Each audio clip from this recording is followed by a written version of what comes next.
Good morning बच्चों।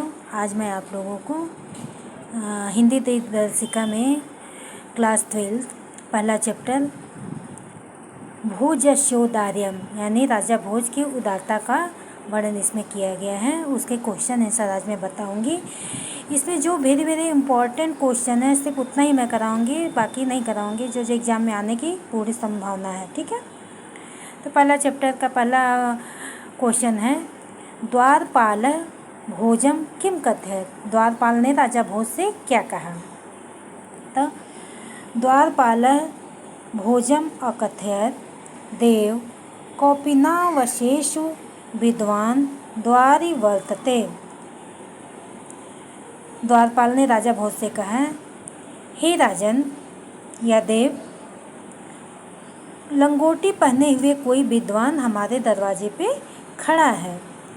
दूसरा है, भोजस्य सभायाम कह कवि प्रभातम अवर्णयत। राजा भोज के दरबार में यानी सभा में कौन सा कवि ऐसे थे जो सुबह का वर्णन यानी प्रभात का वर्णन करते थे? तो भोजस्य सभायाम कालिदासः नाम का कवि प्रभातम अवर्णयत। राजा भोज के दरबार में कालिदास नाम के जो कवि थे वे सुबह का वर्णन यानी प्रभात का वर्णन करते थे। तीसरा क्वेश्चन है, भोजः कविम किम अपृच्छत। राजा भोज ने कवि से क्या पूछा? भोजः कविम अपृच्छत कवे किम रोदसी इति। राजा भोज ने कवि से पूछा, हे कविराज, आप क्यों रोते हैं? है ना, आप क्यों रोते हो? ठीक है, ये पहले चैप्टर से सिर्फ 3 क्वेश्चन ही इम्पॉर्टेंट है जो मैंने आप लोगों को बता दिए हैं। दूसरा चैप्टर है हम लोगों का संस्कृत भाषायाम महत्व यानी संस्कृत भाषा का क्या महत्व है, ये दूसरा चैप्टर है।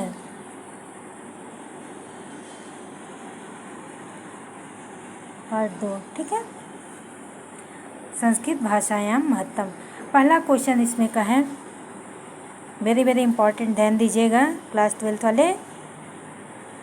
संस्कृत साहित्यस्य आदि कवि कः अस्ति। संस्कृत साहित्य के आदि कवि कौन है? तो संस्कृत साहित्यस्य आदि कवि वाल्मीकि अस्ति। संस्कृत साहित्य के आदि कवि वाल्मीकि को बोला जाता है, वही वाल्मीकि ही है संस्कृत साहित्य के आदि कवि। संस्कृत भाषायाम साहित्यम व्याकरणश्च कीदृशमस्ति। संस्कृत का व्याकरण भाषा जो है वो कैसा है, ध्यान से देखिएगा।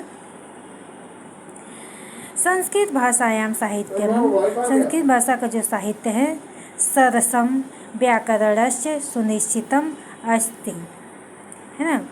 तीसरा क्वेश्चन है, का भाषा देव भाषा इति नामना ज्ञाता। कौन सी भाषा देव भाषा है? तो संस्कृत। संस्कृत भाषा देव भाषा इति नामना ज्ञाता।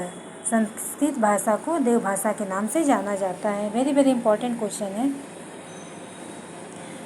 आगे आप लोगों का, सर्वासाम आर्य भाषाणाम जननी का भाषा अस्ति। तो इसका आंसर हो जाएगा सर्वासाम आर्य भाषाणाम जननी संस्कृत भाषा अस्ति। पांचवा है, संस्कृतस्य के प्रमुख कवयः आसन। संस्कृत के कौन कौन से प्रमुख कवि हैं? तो वाल्मीकि, महर्षि व्यासः, कालिदासः, भास भारवी च भवभूति संस्कृतस्य प्रमुख कवयः आसन। ठीक है, वाल्मीकि, महर्षि व्यास, कालिदास, भारवी, भवभूति, ये सब संस्कृत के प्रमुख कवि हैं। छठा है हम लोगों का, भाषासु प्राचीनतमा श्रेष्ठा च भाषा का अस्ति। तो भाषासु प्राचीनतमा श्रेष्ठा च भाषा संस्कृत भाषा अस्ति। अगला क्वेश्चन हम लोगों का, व्यासः किम रचितवान। व्यास ने किसकी रचना की थी? तो व्यासः महाभारतम रचितवान। महाभारत की रचना की थी ना व्यास जी ने। अगला है हम लोगों का, वाल्मीकि किम ग्रंथम रचितवान। वाल्मीकि ने कौन सा ग्रंथ लिखा था? तो वाल्मीकि रामायणम ग्रंथम रचितवान। वाल्मीकि ने रामायण ग्रंथ लिखा था। 2 चैप्टर यहाँ आप लोगों के संस्कृत दिग्दर्शिका से समाप्त हुए। अब अगला चैप्टर अगले क्लास में। जय हिंद।